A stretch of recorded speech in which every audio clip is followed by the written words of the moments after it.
નમસ્કાર મિત્રો, પીરના ન્યૂઝમાં આપનું સ્વાગત છે। સુરત જિલ્લાનું બારડોલી સરદાર સ્મારક હોસ્પિટલ ખાતે બ્લડ ડોનેશન કેમ્પ રાખવામાં આવ્યો હતો। આજરોજ વડાપ્રધાન નરેન્દ્ર મોદી જન્મજયંતિ નિમિત્તે બારડોલી રક્તદાન અમૃત મહોત્સવ આયોજન કરવામાં આવ્યું હતું। તેરાપંથ યુવા કાઉન્સિલર બારડોલી દ્વારા એક ભવ્ય મેગા રક્તદાન અભિયાન આયોજન કરવામાં આવ્યું હતું।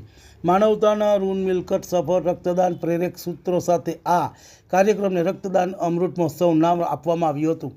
કાર્યક્રમ સવારથી શરૂ થયેલ હતો અને સરદાર સ્મારક હોસ્પિટલ બારડોલી ખાતે રાખવામાં આવ્યો હતો। આ કાર્યક્રમ અખિલ ભારતીય તેરાપંથ પરિષદનો સહયોગથી પરમ પૂજ્ય મહાશ્રમજી આશીર્વાદ પણ પ્રાપ્ત થયા હતા।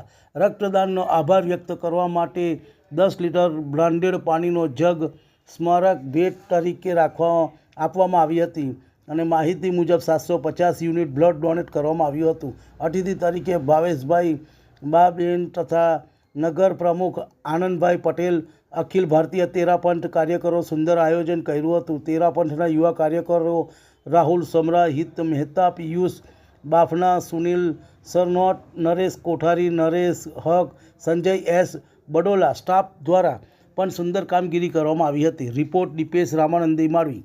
તમને અમારા સમાચાર પસંદ આવ્યા હોય તો like, share, bell icon, comment અને સબસ્ક્રાઈબ કરો।